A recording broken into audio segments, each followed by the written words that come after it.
الأسماء الحسنى تسبح له الأكوان، إليه يرجع كل أمر، كل زمان وكل مكان. ربي له الأسماء الحسنى تسبح له الأكوان، إليه يرجع كل أمر، كل زمان وكل مكان. إذا دعوت فادعوا الإله، وإن استجرت فلذ بالله. إذا دعوت فادعوا الإله، وإن استجرت فلذ بالله. ما لنا مولى سواه، عفو كريم ورحمن. ربي له الأسماء الحسنى تسبح له الأكوان، إليه يرجع كل أمر، كل زمان وكل مكان. اتق الله وله اصبر، فالصبر في العقبى حميد.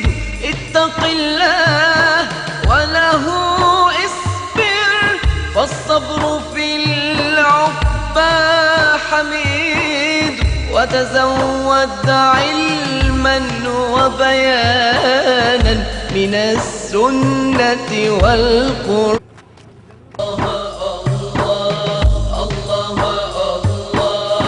هو الله الذي لا إله إلا هو، الرحمن الرحيم. الملك القدوس السلام المؤمن المهيمن العزيز الجبار المتكبر، الخالق البارئ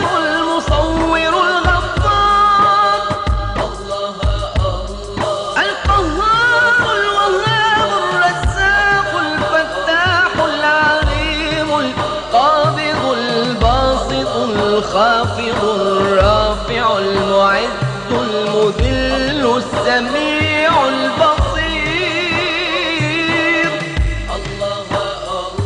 الحكم العدل اللطيف الخبير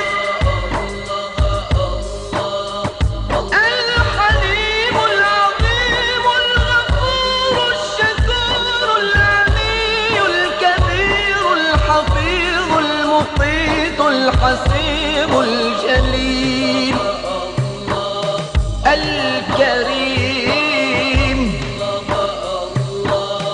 الرقيب المجيب الواسع الحكيم الودود المجيد الباعث الشهيد الحق الوكيل القوي المتين الولي الحميد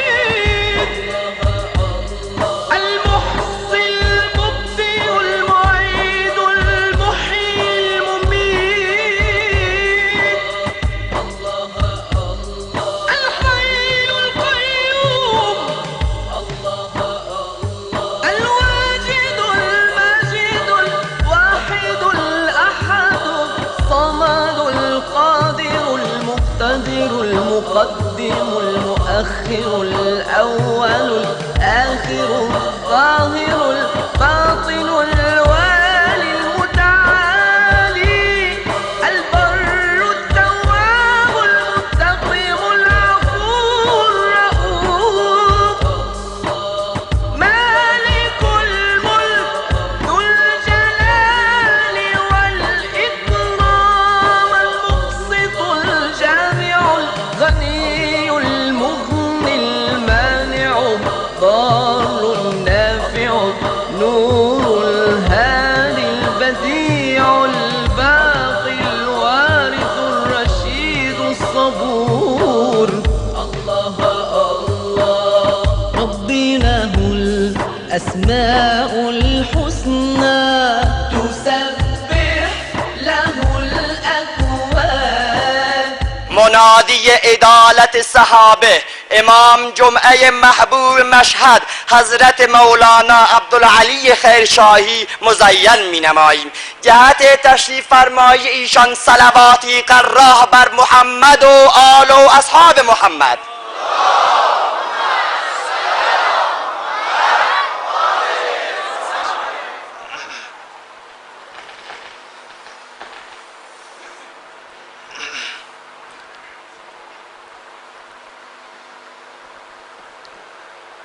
إن الحمد لله الواحد الأحد الفرد الصمد الذي لم يلد ولم يولد ولم يكن له كفوا أحد والصلاة والسلام على من سمي في السماء بأحمد وفي الأرض بأبي القاسم المصطفى محمد وعلى آله وأصحابه إلى الأبد. أما بعد فأعوذ بالله من الشيطان الرجيم. بسم الله الرحمن الرحيم. يا أيها الذين آمنوا اتقوا الله ولتنظر نفس ما قدمت لغد واتقوا الله إن الله خبير بما تعملون. وقال عليه الصلاة والسلام الكيس من دان نفسه وعمل لما بعد الموت والجاهل من اتبع هواه وتمنى على الله الأماني أو كما قال. وقال تعالى في شأن حبيبه إن الله وملائكته يصلون على النبي يا أيها الذين آمنوا صلوا عليه وسلموا تسليما.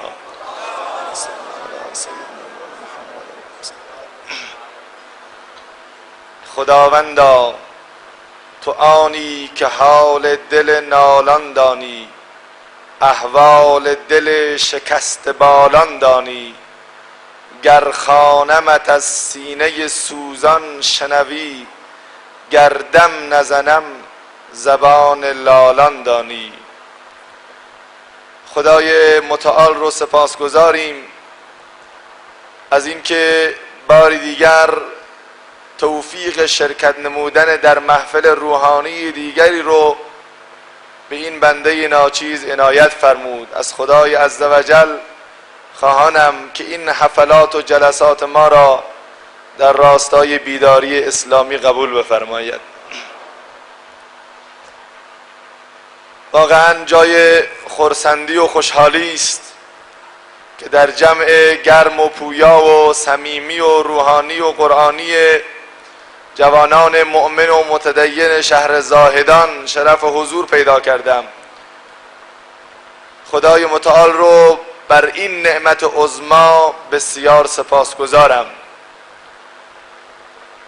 جوانان محترم، برادرای بزرگوار،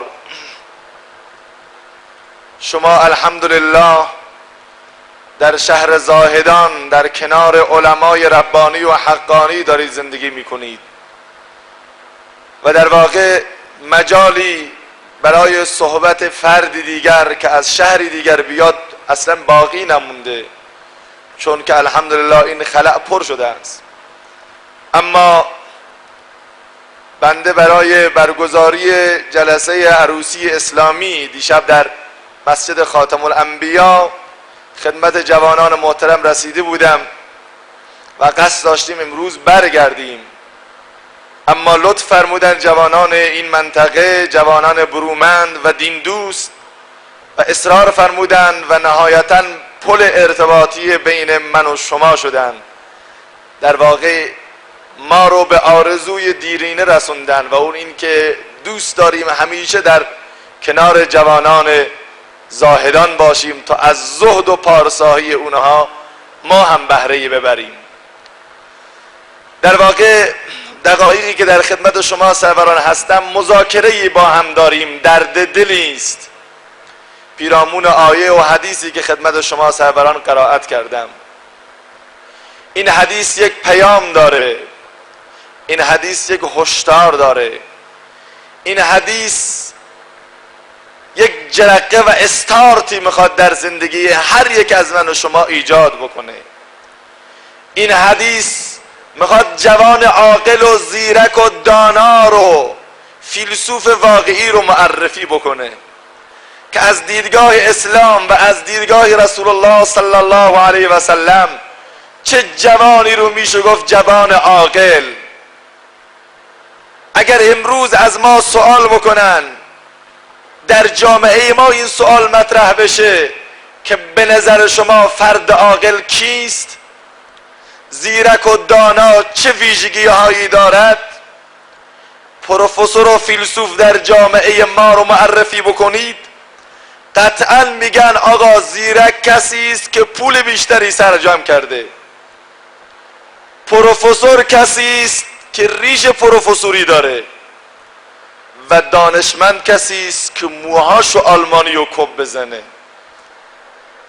همینطور در میان جامعه ترجمه شده. واقعیت اینه هر کس در عرصه اقتصاد دنیا ید طولانی تری داشته باشه و حرف اولو تو دنیا بزنه، اون آقا زیرکه و به جایی رسیده که من همه جا میگم هیئت امنای مساجد هم امروز اگر گزینش میشن فقط هیئت امنا و افرادی گزینش میشن که پول بیشتری دارن.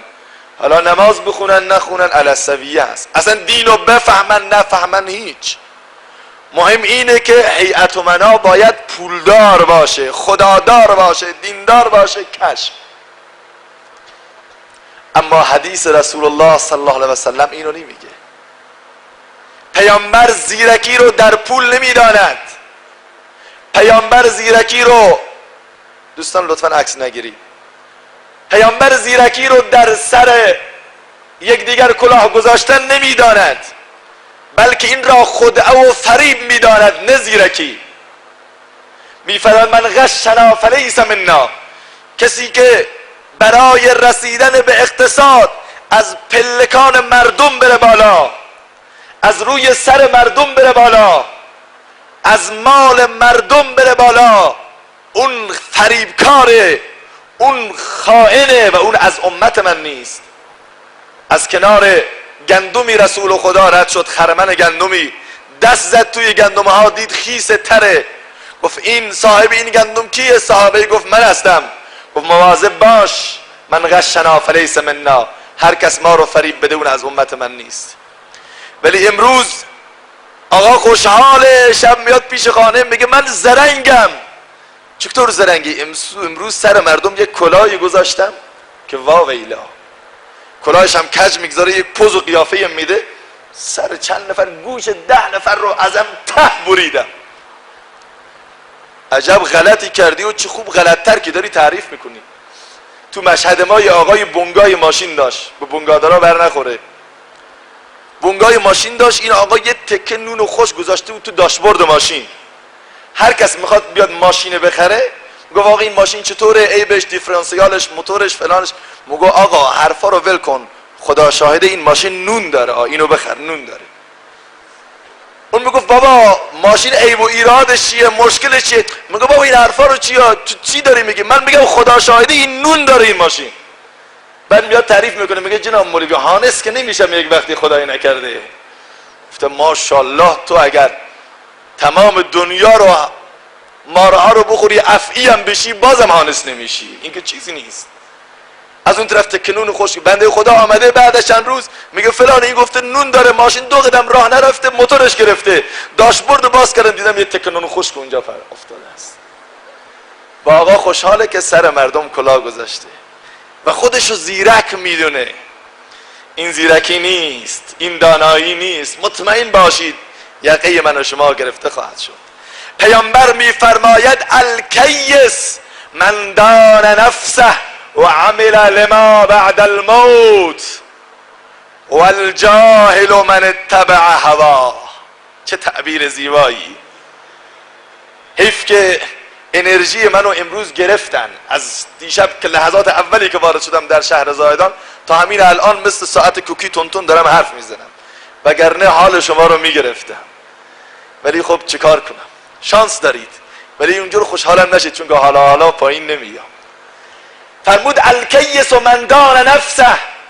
دانا کسی است که نفس خودشو خرد بکنه، که نفس تو به قول اقبال مثل شتر خود پرور است، خود پرست و خود سوار و خود سر است. مرد شو آور زمام او بکف، گر تا شوی گوهر اگر باشی خزف.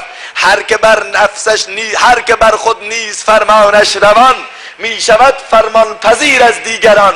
تا عصای لا اله داری به دست، هر طلسم خوف را خواهی شکست. نفس رو، خواهشات نفسانی رو کنترل بکنه. زیرک اینه، دانا اینه که نگذاره نفسش حاکم بشه او محکوم، نگذاره نفسش آمر بشه او مأمور، نگذاره نفسش عرض شود خدمت شما دستور دهنده بشه و این آقا اجرا کننده.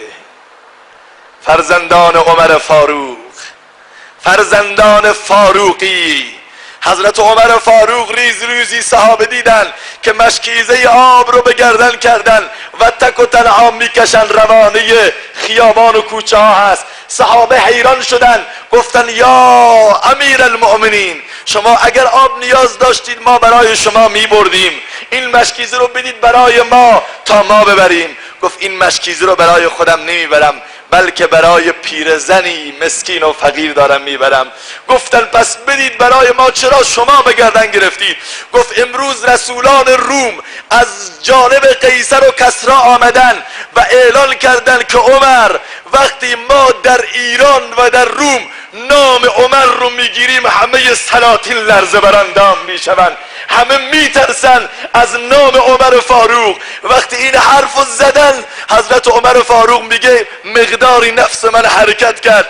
گفتم ای عمر تو چوپان گوسفندا بودی، امروز الله ذوالجلال توسط دین تو را چوپان بشریت کرده. لذا برای خرد کردن نفس من این مشکیزه رو به گردن گرفتم و به خدا قسم اگر هر کس از شما قول میده که روز قیامت گناه عمر رو به گردن میگیرد بیاد مشکیزه رو به گردن بگیره. سروری در دین ما خدمتگری است، عدل فاروقی و فقر حیدری است. آن مسلمانان که میری کرده اند در شهنشاهی فقیری کرده اند، هر که عشق مصطفی دام سامان اوست، بحر و بر در گوشه دامان اوست. امروز واقعا جا دارد دولت مردان دنیا، سیاست مداران دنیا کسانی که بر اریکه قدرت و سلطنت نشستن بیان درس تواضع را، درس زیرکی را، درس دانایی رو دو زانو در محضر مکتب عمر فاروق بشینند و یاد بگیرند.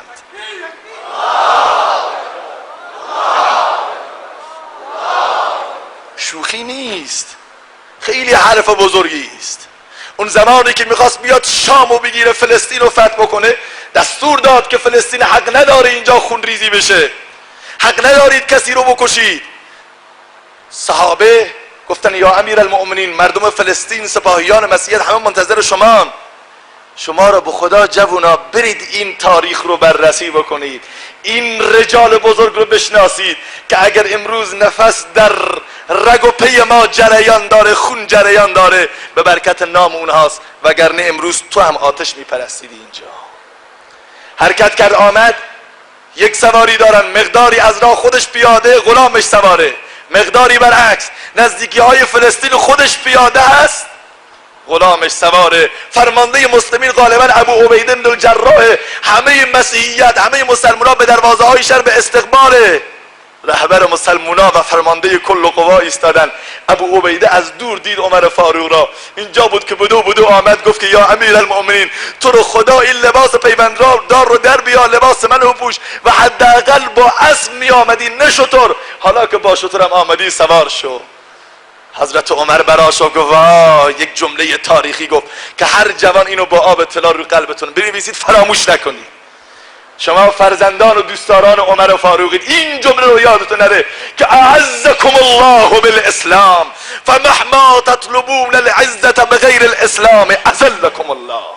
یادت نره ای ابو عبیده و ای مسلمانان که الله ذوالجلال به یمن و برکت اسلام شما را عزت داده، شما را شوکت داده، شما را مجد و بزرگی داده. هرگاه عزت رو در غیر اسلام جستید، الله شما را ذلیل میکنه. وارد شهر فلسطین شد، اولین کاری کرد، نفسش برآشفته نشد که دستور بده کسانی که مهاجم بودن اونها رو قتل عام بکند، کسانی که بر علیه سیاست فاروقی بودن اونها رو به درک واصل بکند، بلکه اولین دستور فاروقی میدونی چی بود؟ گفت که قولوا لمؤذن، برای مؤذن بگید که برای اولین بار ندای ملکوتی الله اکبر را بر فراز منابر بیت المقدس به اهتزاز در بیاورند. حرکت کرد مؤذن، شروع کرد به اذان دادن، الله اکبر الله اکبر، اشهد ان لا اله الا الله، به اشهد ان محمد رسول الله که رسید، ناگهان جیغی از وسط مجلس و از وسط صف بلند شد. صحابه گفتن کیه که اینطور سر و صدا میکنه؟ ناگهان متوجه شدن که این صدای نعره عمر فاروق بود که گریه کرد و بیهوش شد و در عالم روحانی به رسول الله سلام کرد که یا رسول الله الصلاة والسلام علیک یا رسول الله. کاش می بودی محمد و امروز عزت و شوکت و مجد و بزرگواری اسلام و مسلمانان را در فلسطین می دیدی. ولی امروز چه؟ امروز اگر یکی ارتباط برقرار بکنه با رسول الله چه خواهد گفت؟ یا رسول الله، یا رسول الله، کاش می بودی ذلت و پستی و مسلمانان رو می دیدی. یا رسول الله، کاش می بودی و در فلسطین می دیدی در بیت المقدس قبله اول مسلمانان که اسرائیلی ها شبها میان و عکس سگ و خوک و خنزیر را بر دیوارهای بیت المقدس میکشن، بعد روی این عکس ها می نویسن این عکس محمد است.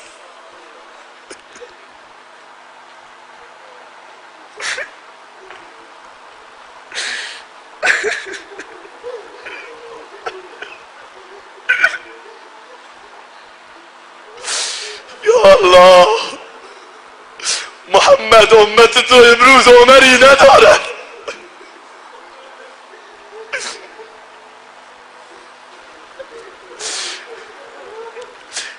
یا رسول الله، تو خونتو دادی اما امروز کسی نیست. یا رسول الله، فرزندان تو در دامان مادرانشون پرپر میشن، ندا میکنن و عمرا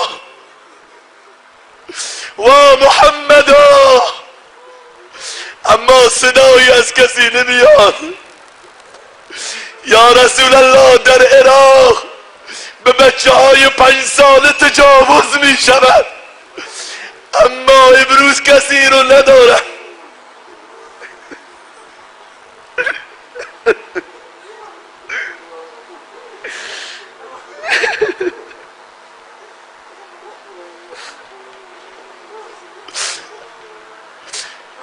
چطور میخوام پیش رسول الله حاضر بشی؟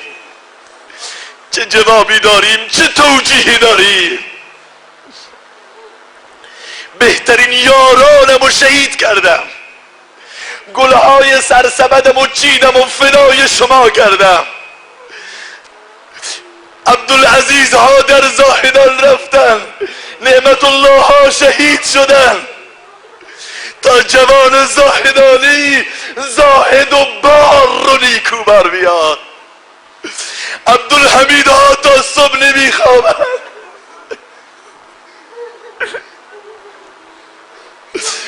مولانا محمد عمر ها رفت. چه جوابی داریم؟ خدایا تو رحم کن پروردگارا، تو عزت و دینی رو بیار، تو زیرکی رو به مسلمونا به جوان ما بده. خدایا امروز میدونیم تا عمر 2 مرتبه نیاد، امت اسلامی بدون عمر زنده نخواهد شد. جوان اگر منتظر اینی که خدا از آسمان عمر کادو کنه کور خوندی. خاک زاهدان خالدی دیگر بزای، نغمه توحید را دیگر سرای. ای نخیل دشت تو بالنده تر، بر نخیزد از تو فاروقی دیگر. عمر رو باید من تو زنده کنی. اون عمر کارشو کرد و رفت. امروز وظیفه ماست اگر صدای دختر عراقی صدا میکند و اسلاما بیایید یا المسلمین، به من داره تجاوز میشود. خواهر شما، ما 2 خواهر در زندان ابو غریبیم، ازدواج نکردیم، اما جفت ما از نطفه سربازان آمریکایی بارداریم.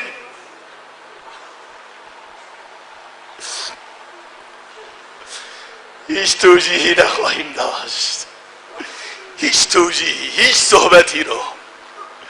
کافیه فقط روز قیامت مولانا عبدالعزیز بیاد یقه من و شما رو بگیره، بسه. جوان تو رو خدا برگرد، همه ما برگردیم قبل از اینکه این فرصت از ما گرفته بشه. علما نعمتن، با خدا نعمت علما از نعمت اکسیژن بالاتره. مولانا محمد عمر رفت، دنیای عرفان و علم یتیم شد. کو دیگه تا مولانا محمد عمری بیاد قبل از این که این نعمت ها از با گرفته بشه قدردانی بکنی. پیامبر فرمود الکیس من دان نفسه، انسان زیرک کسی است که نفس خودشو کنترل بکنه، خواهشات نفسانی خودشو زیر پا بکنه. امروز نفس میگه آقا برو به ناموس مسلمین نگاه بکن، برو چشم چرانی بکن، برو مال مردم بخور، برو دزدی کن، برو فلان بکن. بابا تا جوانی حالتو بکن. اما سروران عزیز، انسان زیرک کسی است که نفس خودشو کنترل بکنه. و عمل لما بعد الموت، این دومی علامت زیرکه. و برای بعد از مرگ عمل بکنه، خودشو آمادگی بکنه برای مسافرت بعد از مرگ. جوان محترم، آیا میدونیم که این دنیا فقط برای چند روزه؟ آیا میدونید که ناگه بود که از این جهانت ببرن، که از حلقه جمع دوستانت ببرن، غافل منشین زمان زمانت ببرن، گر تو نروی کشانت ببرن. شوخی نیست، باید بری، چون باید همه در دل خاک رفت. خوشا آن که پاک آمد و پاک رفت. جوانان عزیز، و عمل لما بعد الموت، وقتی ما زندگی دیگری داریم دلیلی نداره چه بندی دل در این دنیا که چندین روز مهمانی، چون آگه مرگ پیش آید خوری آن دم پشیمانی. مرگ که آمد موقع پشیمانی چه فایده ای داره؟ میگه یه فردی با اسرائیل دوست شد، مثاله یه جوونی با اسرائیل دوست شد، بعد از سالیان سال با هم دوستی گفت اسرائیل، گفت چیه؟ گفت دوست از دوست هرچی بخواد فداش میکنه. درسته؟ گفت بله. گفت منم ازت یه خواسته دارم. گفت اگر خواستت اینه که جونتو نگیرم این در قدرت من نیست، وقتی خدا بگه جونشو بگیر من میگیرم. گفت نه، خواستم این نیست، بلکه خواسته من اینه که هر زمانی که مرگ من نزدیک شد چند ماه چند سال قبل بهم بگو فلانی نزدیک شده، برام حداقل اگر خود نیامدی احضاریه بفرست، اختاریه بفرست، یه جوری منو حالی کن. گفت باشه چشم. سالیان سال گذشت، این جوان به اصطلاح خودش راحت بود، گفته که اسرائیل با هم بدقولی نمیکنه. گفت پس تو این دنیا حالمو بکنم، عشقمو بکنم. خبر نداشت که حال نیست و باله. قال را بگذار و مرد حال شو، حال واقعی مهمه. لذا شروع کرد به گناه، اینو بزن، اونو ببند، اونو بکش. چند سال گذشت، ناگهان دید اسرائیل آمد. گفت وای خوب شد حداقل آمد. از یک طرف ناراحتم که مرگم حتما نزدیک شده، ولی از طرف دیگر خوبه که قبل از مرگم آمد. گفت اسرائیل آمدی به من بگی کی میمیرم؟ گفت نه، آمدم جان تو بگیرم. گفت این خلاف رفاقت دوستی است. اسرائیل تو بدقولی، بد رفاقتی، رفیقی نمرایی به درد نمیخوری. گفت چرا؟ گفت خلاف وعده کردی. گفت اصلا من خیلی برات احضاریه فرستادم، من اختاریه هم فرستادم، چرا قرمزم روشن کردم، ولی اینقدر تو در دنیا و شهوات دنیا غرق بودی که هیچ یک از اختاریه و احضاریه منو نخوندی. گفت چطور؟ گفت اولین کسی که تو خانوادت مرد اون احضاریه من بود. که های جوان، منم جوان بودم مثل تو، رفتم سر صف نونوایی جنازم رو برگردوندن، فردا نوبت توست. اون احضاریه من بود، ولی تو با دست خودت بردی تو قبرستان دفن کردی، ککی تو رو نگزید. درسته؟ اولین کسی که از میان همسایات مرد اون احضاریه من بود که این جوان به تو گفت که ای جوان مسلمان، قافله رفتند و تو هم میروی، تو هم پشت سر من میای. کو حشمت سلیمان، کو سهولت اسکندر، کو بام و قصر و قیصر، کو حکم کامرانی، کو خاتم رسولان، صد دفتر قبولان، کو ثبت و نسخ قرآن، کو وحی آسمانی. مادر کجا، پدر کو، دختر چی شد، پسر کو، چندین هزار سر کو، آخر تو آنچنانی. باید بری. اولین موی سفیدی که تو سر رویشت پیدا شد اون اختاریه اسرائیل بود، اما تو آمدی اینو رنگ کردی. گفت نی، هنوز جوانی. مزن وسمه بر روی ابروی خیش، جوانی ز دزدیدن سال نیست. رنگش کردی. گفت نه، برو گم شو، تو سر ریشم پیدا نشو، من هنوز جوونم، عمرت رسیده به 60، ولی هنوز داری رنگ میکنی که زمینه و استعداد گناه برات فراهم بشه. اولین باری که تو جاده تصادف کردی، ماشینت چپ کرد، بعد آمدی تو خانه گفتی نمیدونم اگر اینطور کلاژ نمیگرفتم، اگر ترمز اینطور نمیکردم رفته بودیم. آقا دروغه، فرمون من اسرائیل کج کردم، بهت گفتم این چراغ قرمزه، اگر مقداری فرمون کج نمیکردم رفته بودی، ولی تو آمدی کلاتو کج گذاشت تو خانه، گفتی اوه رانندگی منو میگی؟ اگرچه پای یک دارم، ولی اگرچه پای دو دارم، پای یکا بعد جلو پا بزنم و من بگم ای والله. همه چیز از خودت دونستی، هیچ یک از اینها رو نگاه نکردی. الان زمان مرگ تو آمد و جانشو گرفت. جوان، به خدا قسم روزهای قدیم خیلی خوب بود، یه نفر توی محله میمرد تا یه ماه همه اهل محله نمازخون میشدن. الان آقا راحت میبینه که آقا در دشتیاری این طوفان آمد، چندین نفر رو با خودش برد و هر آن ممکنه خدایی نکرده این بوم خطر روی آسمان شهر ما هم به حرکت در بیاره. همه نشستن چوت چوت و وای وای میکنن، همه نشستن نگاه میکنن، اصلا خیالشون نیست. طرفت العینی جهان بر هم زند، کس نمی آید که آنجا دم زند. شهر بم نزدیک ما بود، در عرض 12 ثانیه بیش از 50,000 نفر رو خدای متعال برد. فکر نکنید شما هم راه میرید. آمار تصادفات در ایران الان هر ساعتی 5 نفر فقط طی سوانح رانندگی میمیرن تو ایران.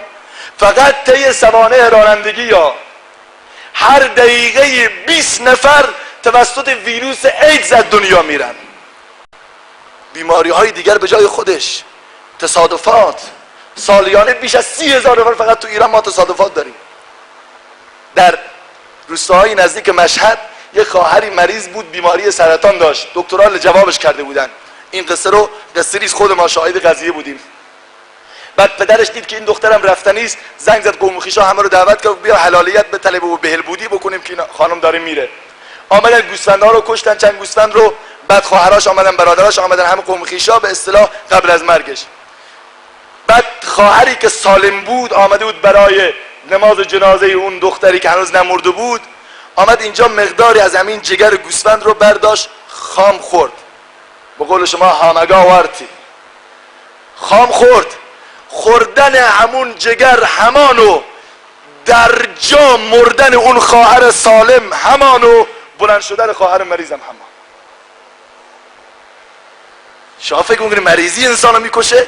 اون آمده برای تعزیت این میمیرد و اون زنده میشود. اذا جاء اجلهم لا یستأخرون ساعة ولا یستقدمون. یه وقتی نکنه جوانو از این به بعد بگید ما جگر خم نمیخوریم چون که میمیریم مثل اون دختره. نه، این کارو نکنید، اون وقتش رسیده بود. به هر حال چی میفرماید؟ و عمل لما بعد الموت.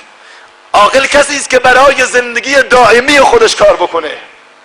ام هارون یکی از اولیای خدا، زنی بود، عارفه، زاهده، عابده، ساجده. ازش سوال کردن مرگ و دوست داری؟ گفت نه. گفت چرا؟ تو که خیلی عبادت داری میکنی. گفت به خاطر این دوست ندارم که اگر امروز جلو یه بچه 5 ساله یک گناهی بکنم دوست ندارم چشمم تو چشمش بیفته. چطور من دوست داشته باشم مرگ رو و روز قیامت با بار گناه به محضر رسول الله حاضر بشم. سبحان الله. امروز ما با دور از نماز ما چه خواسته هایی که نداریم، فکر میکنیم خدا از الان باید بوش و بله رو همه رو نابود بکنه. اینطور نیست. حضرت عمر فاروق رضی الله تعالی عنه به کرات، با اون همه فضیلت، با اون همه شجاعت، با اون همه عدالت، با اون همه فراست، با اون همه صداقت، به کرات در زمان خلافت خودش می آمد پیش حضرت حذیفه ابن الیمان. حذیفه رو میشناسی، صاحب سر پیغمبر بود. حتی بعد از وفات پیامبر صحابه نگاه میکرد حضرت عمر، اگر حذیفه به یک نماز جنازه شرکت میکرد حضرت عمر هم شرکت میکرد. اگر حذیفه شرکت نمیکرد میفهمید که این منافقه. حضرت عمر به کرات میرفت پیش حذیفه، گریه میکرد، میگفت حذیفه تو رو خدا تو لیست منافقان نگاه بکن، آیا نام عمر در لیست منافقان نیست؟ سبحان الله. اینها کیا بودن؟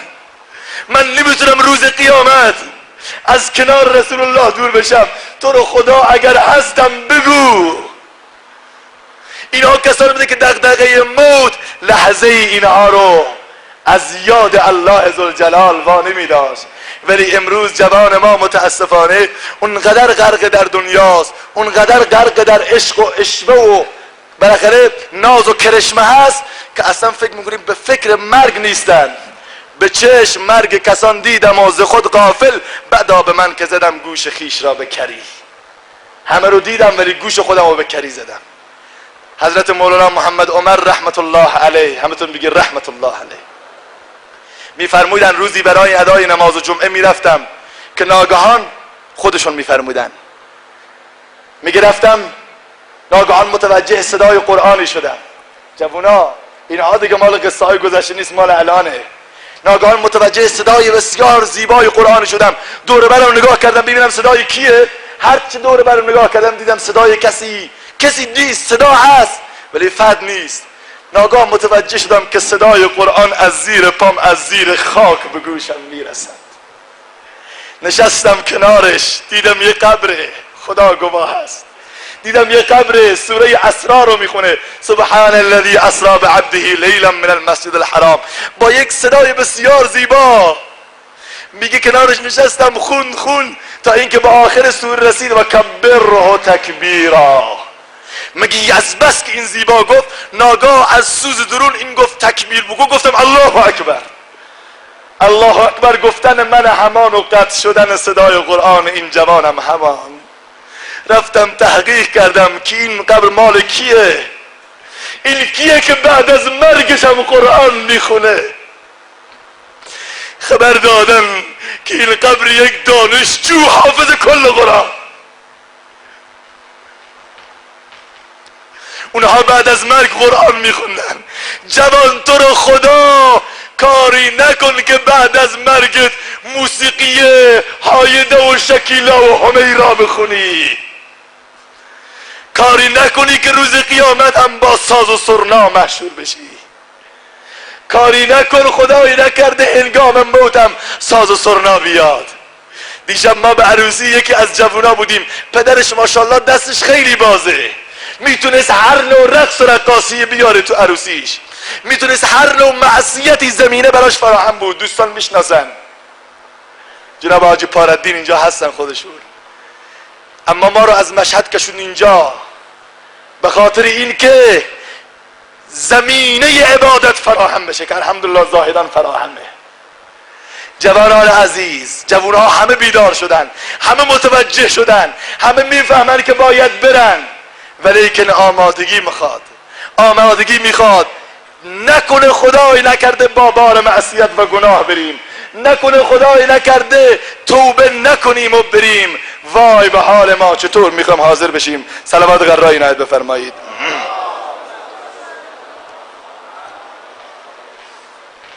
این همه نعمتی که خدای متعال به من و تو عنایت کرده، این نعمت ها قابل سپاسن. جوان امروز یه جوان بهت یه خودکار بهت بده، یه خودکار ناچیز 200 تومان، چاکرتم، نوکرتم، قربونتم، دست درد نکنه، مرسی فلان، 1000 تا لغت. ولی خدای متعال این همه نعمت داده، چطور ما قدردانی از نعمتهای خدا نکنیم؟ چطور فکر نمی کنیم که روز قیامت الله ذوالجلال از این نعمتها سوال میکند؟ بیایی قبل از این که اون روزی فرا برسه که الله ذوالجلال سوال بکند. سوال چیه؟ 4 سوال بزرگ. عمل لما بعد الموت، حدیثه، دنبال حدیث دارم میگم. عمل لما بعد الموت، برای 4 سال، برای 4 سوال خودشو آماده بکنه.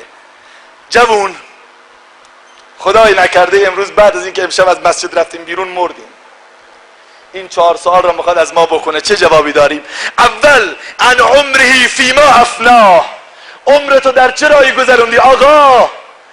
60 سال، 20 سال، 30 سال بهت عمر دادم، کجا گذروندی اینها رو؟ چه کار کردی؟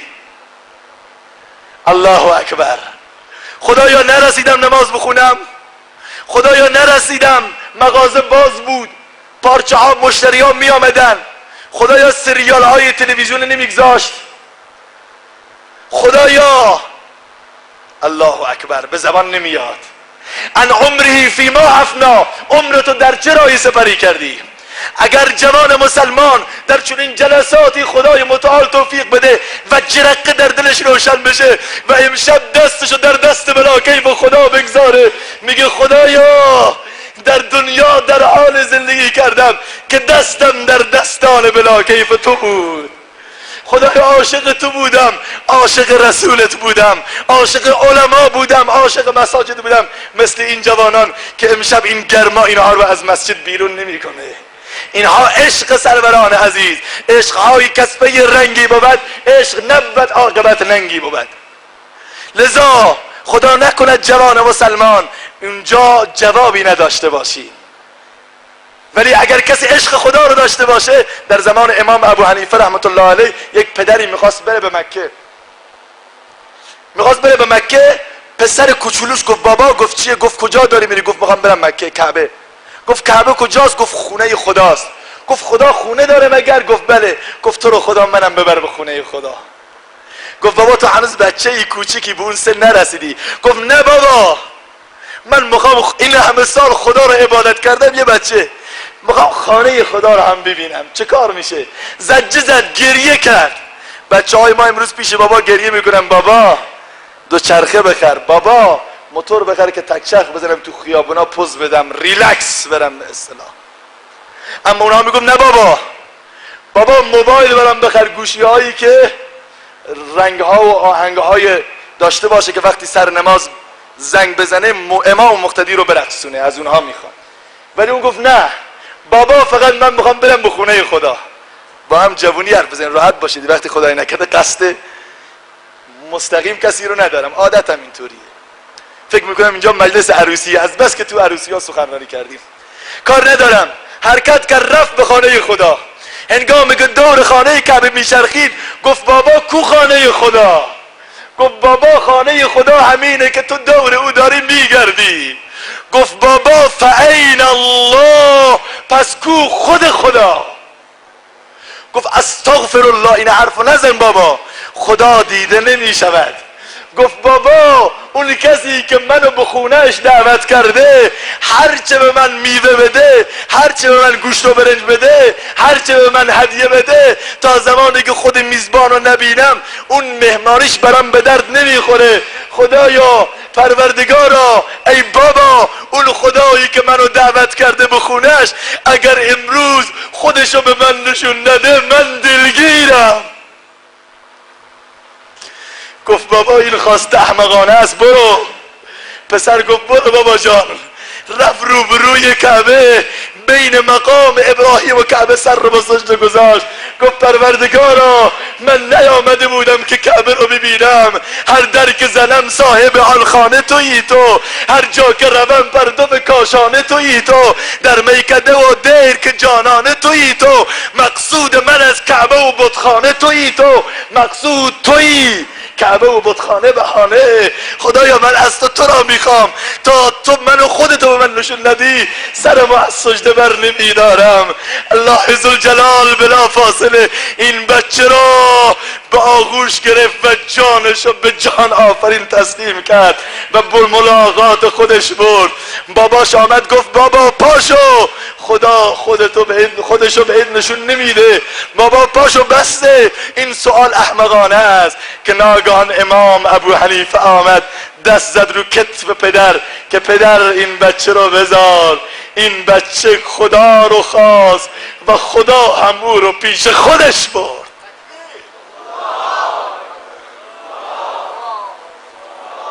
حضرت امام ابو حنیفه وقتی این حرف زد پدر گفت خدایا بچه رو من آوردم به مهمانی تو پسرم آوردی خودمو گذاشتی. سر رو به سجده گذاشت گفت خدایا بار دوم زمانی چشمامو باز میکنم که در جنت کنار رب العزت و الجلال باشم.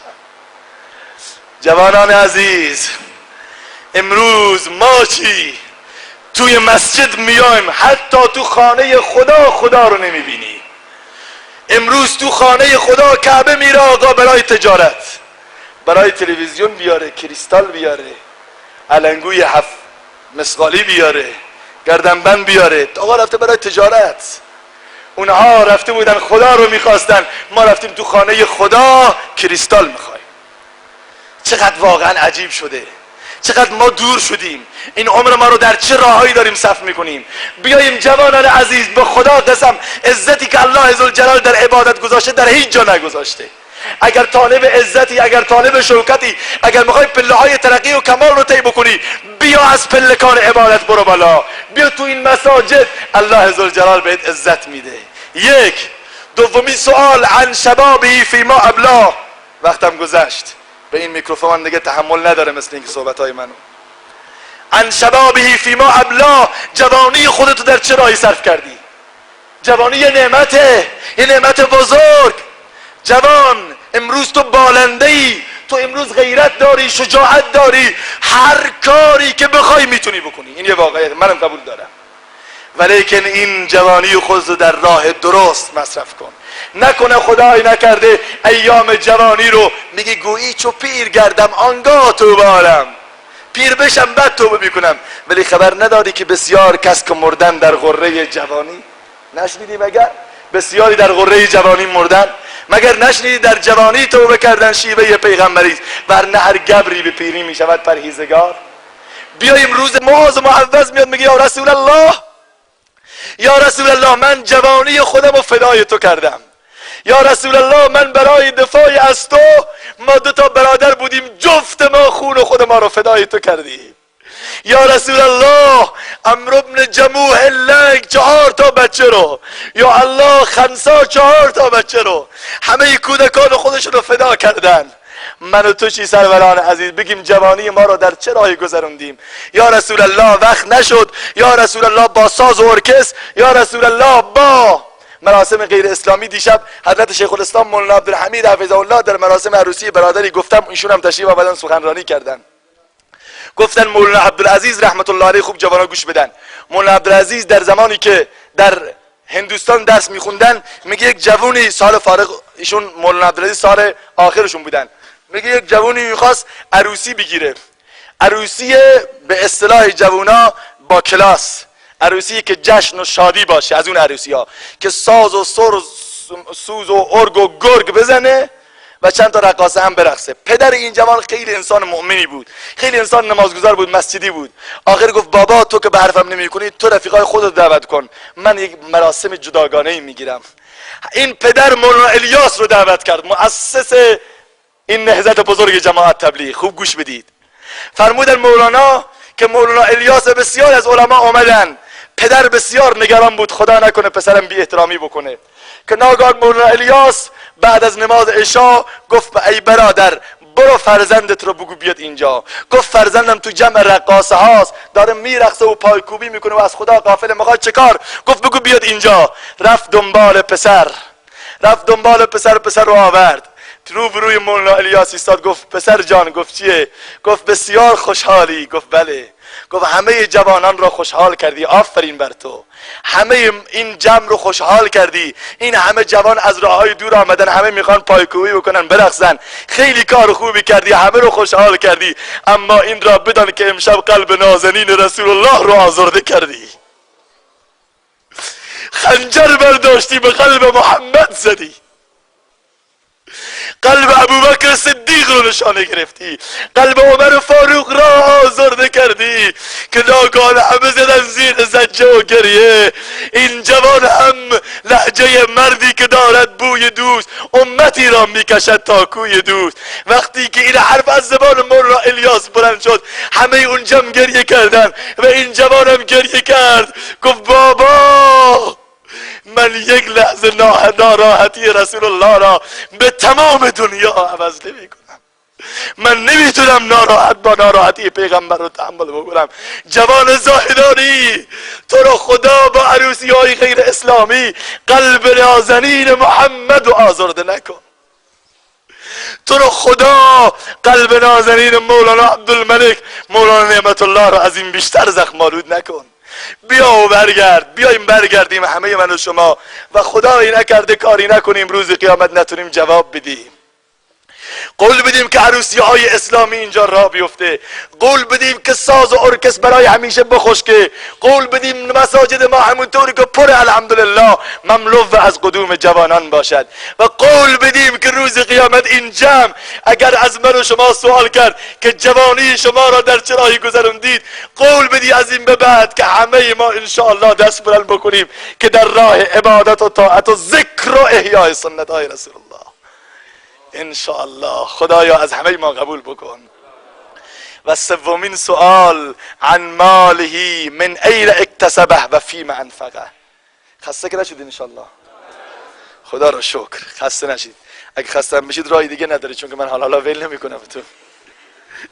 میگه یه زمانی یکی سخنرانی میکرد، خیلی به اصرار خودش با جوش و خروش صحبت میکرد، جوونا رو تحت تأثیر قرار داد. بعد از سخنرانی خودش آمد از جوونا پرسید که سخنرانیم چطور بود؟ همون گفت خوب، خیلی خوب صحبت کرد الحمدلله، اینقدر سخنرانی خوب بود که قابل وصف نیست. گفت نه تعارف نکنید شما رو خدا، بگید کدوم قسمتش بهتر بود. گفت نه همه سخنرانیت خوب بود، اصلا جای بهتر نداره اصلا. گفت نه دیگه شما دارید تعارف میگید، بگید دیگه حالا جای تعارف نیست، ما و شما دوستیم با هم تعارف نداریم. خیلی تعارف کردن، آخر گفت آقا هم یک قسمت سخنرانیت خیلی خوب بود. گفت کدوم قسمت؟ گفت همون قسمتی گفتی دیگر ارزی ندارم، خداحافظ شما. اون قسمتش خیلی جذاب بود. انشالله که منتظر این کلام نباشید. حالا عن ماله من این اکتسبه و فیم انفقه. مالت رو از چه راهی به دست آوردی آقای حاجی صاحب که هر سال به حج فرض داری میری؟ این پول از کجا به دست آوردی؟ از راه کلاهگذاری، از راه ربا و سود؟ ربا و سودی که امروز جامعه بشری رو از بین برده به نامه‌های دیگر مختلف آمده. آقا میگه ما کارمزد میگیریم، ما سود که نمیگیریم. آقا میگه آقا ما 2 نفر با هم شرط گذاشتیم، شرط که نیست، ما مسابقه گذاشتیم جایزه میدیم. اسما رو عوض کردن، همه چیز اسمشو عوض کردن، رخ به اصطلاح دینی بهش داده. آقا یکم میگه آقا ما عروسی غیر اسلامی که نگرفتیم، ساز و ارکستر نیاوردیم، فقط CD آوردیم رقصیدن بچه‌ها. عروسی غیر از یک زمانی در خود بلوچستان شما رسم بود، میگن دامادها وقتی میخواستن برن عروسی بگیرن یه شال قرمزی دور سرشون بود. حالا شاید این بزرگان شما یاد بده، یه شال قرمزی. یه جوون بنده خدا شال قرمز نداشت، رفت از رفیقش قرض کرد. مثل که الان بعضی عالم میخوان برن جوونا خواستگاری، چون میفهمن خواستگارا و طرفای دختر به هر کس زن نمیدن، ماشین رو از رفیقش قرض میکنن، شلوار تنگلی رو از دوست دیگه‌اش هم کلاسیش قرض میکنه، موبایل رو هم البته موبایل خوبه کلاسش رفت الحمدلله، هر بچه 5 ساله من تو جیبش هست. بعد نمیدونم کت و شلوار رو از یکی دیگه قرض میکنن، میرن دیگه بالاخره. این آقا شال نداشت، 20 سال شال قرض کرد، حرکت کرد کاروان به یک سمتی بره، در وسط راه آقای آمد، یک گروه آمد، گفت که داماد کیه؟ صاحب شال گفت داماد ایه، ولی شال مال منه. این خیلی ناراحت گفت مرد که این چه حرفی تو میزنی؟ به این شال مال خودت باشه، بیزار مال از این شال. گفت نه دیگه نمیگم بابا. گفت نه تو جلوی زبان خودت نمیگیری بابا، چیه مگر یک شال دادی، اونم فقط آریه دادی. گفت نه دیگه نمیگم. رفت جلوتر، قول گرفت دیگه، رفت جلوتر، یه فرد دیگه آمد گفت که داماد کیه؟ صاحب شال بلافاصله گفت داماد ایه، شال مال خودشه. گفت بابا چی شد؟ اینم که شد همون. بابا بیا این شال، ما بیزارم از این شال. در آورد، هر جا گفت نه باور کن دیگه حرف نمیزنم، این یک بار خلاص شد بابا، این دیگه الان قول داد، تعهد داد، نوشت. رفت جلوتر مقدار، یه فرد دیگه آمد گفت آقا داماد کیه؟ هنوز داماد جواب نداد که صاحب شال گفت داماد ایه، ولی به شال کاری ندارم. شد معنای همه این که شال مال منه. حالا تو چه ساز و ارکستر بیاری، چه نوار موسیقی بیاری، چه CD بیاری، چه نمیدونم هر چه بیاری، چه اسمشو جایزه بانکی بذاری، چه اسمشو کارمزد بذاری، چه اسمشو شرط بذاری، همه یه چیزی، و اون این که همه حرامند. عن ماله من این اکتسبه و فیما انفقه. مالت رو از چه راهی به دست آوردی، چه کار کردی، و فیما انفقه، و کجا اینو خرج کردی، در چه راهی مصرف کردی، از تولید به مصرف. آیا سر عروسی ها به ساز و ارکستر دادی؟ آیا سر عروسی ها خرج های مبتذل و اسراف های بیجا کردی؟ شوخی نیست، اینها سوال میشه سروران عزیز.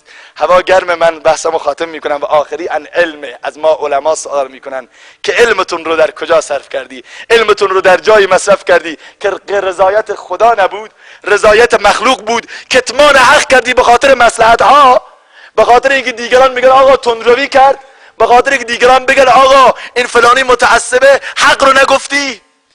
این دیگه روز قیامت سوال داره. باید حق گفته بشه، باید گفته بشه، باید حکمت ها فدای عقیده بشه، اما عقیده اهل سنت فدای هیچ مصلحتی نخواهد شد. این واقعیته که همه ما باید به این اذعان بکنیم. خدایا چنان کن سرانجام کار که تو خوشنود باشی و ما رستگار.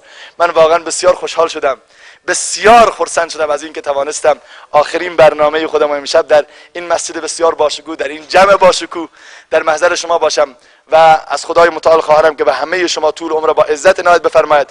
الله ذوالجلال این نشست رو بارگاه خودش قبول بفرماید و خدای متعال جوانان ما رو جوانان با عزت بگرداند. حالا جوانایی که قول میدن ان شاء الله تاریک هم هست، خدا از بالا میبینه اگه ما نبینیم، قول میدن در آینده، من دیشب نتونستم قول بگیرم از جوانان، امشب تلافی میکنم، عروسیاشون اسلامی بگیرن. ما همین ان شاء الله ماه آینده در شهرستان خاف 10-12 عروسی اسلامی، یعنی 12 تا جوان با هم دیگر عروسی گرفتن. خیلی مهم همه جا راه افتاده. این همه جا دارم میگم 73 4مین عروسی اسلامی است که ما طی این 5-6 ماه فقط شرکت کردیم الحمدلله، ولی شهر زاهدان اولین بار بود. جناب حاجی صاحب بنیان گذاری کردن. حالا جوانایی که خودشون میخوان ازدواج کنن یا پدرایی که میخوان خودشون بالاخره فرزندشون، خودشون که البته نبسه، ولی اگر فرزندی دارن، برادرزاده و خواهرزاده دارن، میخوان عروسی اسلامی بگیرن، دستا رو ببرن بالا، این چند نفر ان شاء الله